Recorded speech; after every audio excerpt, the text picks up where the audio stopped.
उत्तर प्रदेश वो राज्य है जहां से पूरे देश की राजनीति तय होती है और अब चुनाव है 2027 के विधानसभा चुनाव का, जिस पर सभी की नजरें टिकी हैं कि आखिरकार इस बार उत्तर प्रदेश के अंदर किसकी सरकार बनेगी।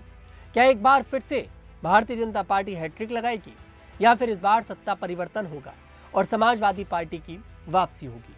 ये 2027 का विधानसभा चुनाव 2029 का लोकसभा चुनाव भी तय करेगा कि केंद्र के अंदर किसकी सरकार बनेगी।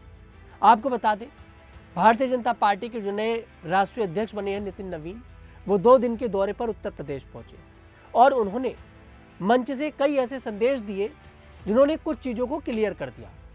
सबसे पहली बात तो ये है कि उन्होंने बता दिया है कि हम लोग चुनाव किसके नाम पर लड़ेंगे, हमारा चेहरा कौन होगा। आपको बता दें, नितिन नवीन ने साफ बोला है कि बीजेपी चुनाव MY के फैक्टर पर लड़ेगी। अब आप लोग ये MY वाला फैक्टर समाजवादी पार्टी वाला मत समझना, मुस्लिम प्लस यादव, ये वो वाला फैक्टर नहीं है। ये फैक्टर है मोदी प्लस योगी। जी हाँ, जिस पर 2022 में चुनाव लड़ा गया था, क्योंकि 2022 में योगी आदित्यनाथ ने अपनी कानून व्यवस्था को लेकर जीरो टॉलरेंस की नीति जो थी उस पर काम किया और मुद्दे बने। राम मंदिर का मुद्दा बना, कई सारे ऐसे मुद्दे योगी आदित्यनाथ के पास थे जो अब योगी आदित्यनाथ उत्तर प्रदेश की जनता की पसंद बन चुके थे। तो मोदी प्लस योगी वाला फैक्टर 2022 में भी काम आया था और बीजेपी इस बार भी अपने मोदी प्लस योगी वाले फैक्टर पर काम कर रही है। नितिन नवीन ने उन सारी अटकलों पर ब्रेक लगा दिया है जो अटकलें लगाई जा रही थी कि योगी आदित्यनाथ मुख्यमंत्री नहीं बनेंगे, योगी आदित्यनाथ के नाम पर चुनाव नहीं लड़ा जाएगा, योगी और केंद्र के बीच में सब कुछ ठीक नहीं चल रहा है। ये सारी जो खबरें थी इन पर ब्रेक लगा दिया है नितिन नवीन ने। जब नितिन नवीन ने बोल दिया कि MY के फैक्टर पर चुनाव लड़ेंगे, योगी आदित्यनाथ हमारा चेहरा होंगे, तो इसी छोटी सी क्लिप को तुरंत योगी आदित्यनाथ ने अपने एक्स हैंडल से शेयर भी कर दिया। आप समझिए इस बात को कि बड़ा संदेश देने की कोशिश कर रहे हैं नितिन नवीन और बता दिया है कि चुनाव तो भाई देखिए योगी आदित्यनाथ के नाम पर ही लड़ा जाएगा। और जितने भी नेता हैं उत्तर प्रदेश के, जिनकी चर्चा रहती है कि योगी आदित्यनाथ के साथ कुछ ठीक नहीं चल रहा है, केशव प्रसाद मौर्य हो गए, ब्रजेश पाठक हो गए, पंकज चौधरी हो गए, जो नए नए प्रदेश अध्यक्ष बने हैं, सबको एक मंच पर ले आए। सबको आप देखिए कितना बड़ा संदेश देने की कोशिश करी। अब सवाल यह है कि भाई बीजेपी तो अपने MY फैक्टर पर काम कर रही है, मोदी प्लस योगी। अब अखिलेश यादव इस मोदी प्लस योगी के सामने कैसे टिक पाएंगे, क्योंकि 2022 के विधानसभा चुनाव में समाजवादी पार्टी जमीन पर थी, आप समझिए। तो अखिलेश यादव 2027 में इनका कैसे सामना कर पाएंगे। अखिलेश यादव का इस बार रणनीति है PDA, पिछड़ा दलित और अल्पसंख्यक, इसी पर वो काम कर रहे हैं।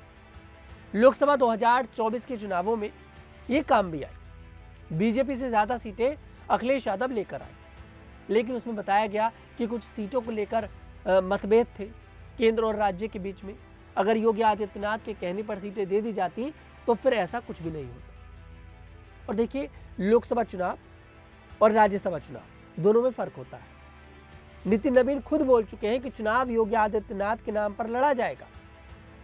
तो योगी आदित्यनाथ चेहरा ये तो कंफर्म हो चुका है। अब कोई योगी आदित्यनाथ को बीजेपी का चेहरा बनने से नहीं रोक सकता और शायद 2029 के लोकसभा चुनाव में प्रधानमंत्री का चेहरा भी बनने से कोई नहीं रोक सकता, क्योंकि जो बॉडी लैंग्वेज यहाँ पर नितिन नवीन की बता रही थी उसे समझना पड़ेगा। साफ बोल रहे हैं मोदी प्लस योगी। आप लोगों ने कभी सुना है कि मोदी के साथ किसी राज्य के मुख्यमंत्री का नाम जुड़ जाए। असम में चुनाव हुआ, हेमंत बिस्वा शर्मा, वहां पर तो ये फैक्टर नहीं दिया गया था। दिल्ली में चुनाव हुआ, चलिए दिल्ली में इनके पास कोई ऐसा चेहरा नहीं था उस टाइम पर। बिहार में चुनाव हुआ, बिहार में तो सम्राट चौधरी पहले से चेहरा थे, लेकिन चलिए नीतीश कुमार की चर्चा थी कि उन्हें तो एक बार बनाना ही था, बनाया भी। और भी कई राज्यों में हुए, महाराष्ट्र में हुआ, देवेंद्र फडणवीस के नाम की चर्चा पहले से थी, लेकिन कभी भी मोदी के साथ किसी राज्य के मुख्यमंत्री का नाम नहीं जोड़ा जाता है। लेकिन योगी का नाम जोड़ दिया गया, मोदी प्लस योगी। चुनाव लड़ा जाएगा मोदी प्लस योगी के नाम पर। बाकी राज्यों में कहते हैं कि हम चुनाव लड़ रहे हैं मोदी जी के नाम पर, प्रधानमंत्री के नाम पर। लेकिन यूपी में कहना पड़ रहा है कि हम चुनाव लड़ रहे हैं मोदी प्लस योगी के नाम पर। ये क्यों कहा जा रहा है? क्योंकि योगी आदित्यनाथ एक ऐसा विकल्प है जो 2027 के विधानसभा चुनाव में जीत दिलाएंगे और शायद 2029 के चुनावों में भी जीत इन्हें दिलाएंगे। फिलहाल आपको क्या लगता है, इस पर कमेंट सेक्शन में जरूर बताइएगा। मैं तनुज दीक्षित फिर आपसे मुलाकात करूंगा, तब तक के लिए हमारे साथ देखते रहिए न्यूज़ 15 उत्तर प्रदेश।